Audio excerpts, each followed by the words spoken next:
জন্য আছে কিনা। তো যেই নবী একটা বোরাকের ফয়সালা ছাড়ে না, সেই নবী জান্নাত ছেড়ে দিবে উম্মতের জন্য এমনি। হ্যাঁ, অনেক ব্যাপার স্যাপার।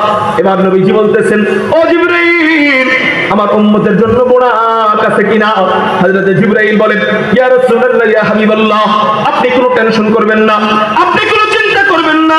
আমি যখন জান্নাত থেকে এই বোরাককে নিয়ে আসতেছিলাম, আমি তখন দেখতে পাইলাম জান্নাতের ভিতরে কোটি কোটি কোটি কোটি বুড়াক, প্রত্যেকটা বুড়াকের গায়ে আপনার প্রত্যেকটা উম্মতের নাম লেখা।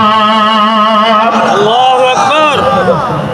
প্রত্যেকটা বুড়াকের গায়ে আপনার প্রত্যেকটা উম্মতের নাম লেখা। এবার নবী খুশি হয়ে গেছে না? বুড়াকের পিঠে উঠবে, কয় না আরো তো বাকি আছে। কয় কি বাকি? আমি বুড়াক পাইছি জান্নাতের বাহিরেই, আমি বুড়াক পাইছি জান্নাতের বাহিরেই। আমার উম্মতরে জান্নাতে ঢুকানোর পরে বুড়াক দিব, এটা হবে না। এখানেও আমার সাথে সমান সমান হইতে হবে। আমারে আল্লাহ জান্নাতের বাইরে দিতে, আমার উম্মতকেও জান্নাতের বাইরেই দিতে হবে। জিবরাইল আলাইহিস সালাম আল্লাহকে জিজ্ঞাসা করলেন, আল্লাহ কি বলবো? আল্লাহ বলে, জানায় দাও, উম্মত যখন হাসরের ময়দান থেকে জান্নাতে যাবে, পায়ে হাইটা গেলে তো কষ্ট হবে। আল্লাহ পাক রব্বুল আলামিন আপনার উম্মতের জন্য তখন বুড়াকগুলাকে বাহিরেই বের করে দিবেন। আপনার উম্মত বুড়াকের পিঠে চড়া বাদশাহী সম্মানে বীর দর্বে 40 বছরের পর কয়েক মুহূর্তের মধ্যে অতিক্রম করে ফেলবে।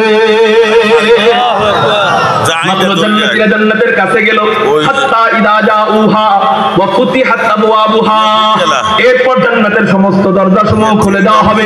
জান্নাতের দরজা আবার কয়টা? বুখারী শরীফের হাদিস। মেহেরবানি করে উঠাউঠি করবেন না, এই কথাটা বলে আমার বয়ান শেষ করে ফেলবো ইনশাআল্লাহ। জান্নাতের দরজা কয়টা? বুখারী শরীফের হাদিস। ফিল জান্নাতি সামানিয়াতু আবওয়াবিন, জান্নাতের দরজা 8টা। চিৎকার দিয়া বলেন কয়টা? 8টা। জান্নাতের দরজা 8টা।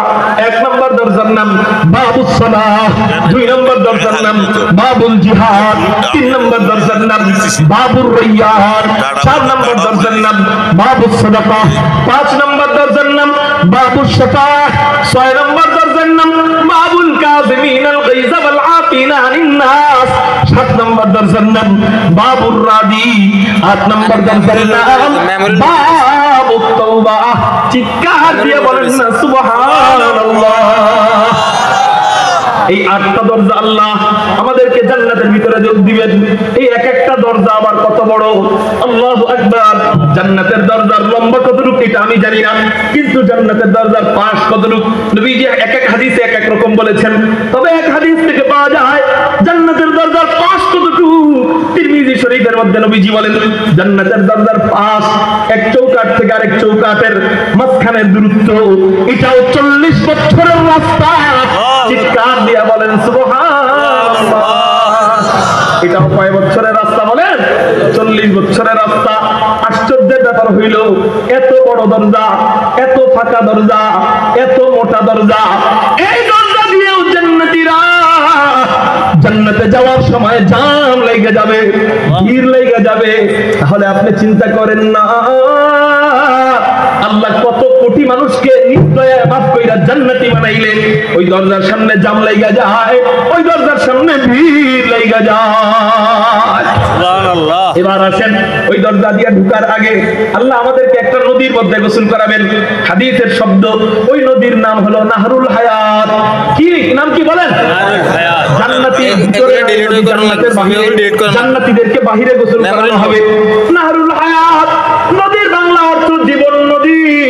ওই নদীতে আল্লাহ আমাদেরকে গোসল করানোর পর আমাদের 4টা পরিবর্তন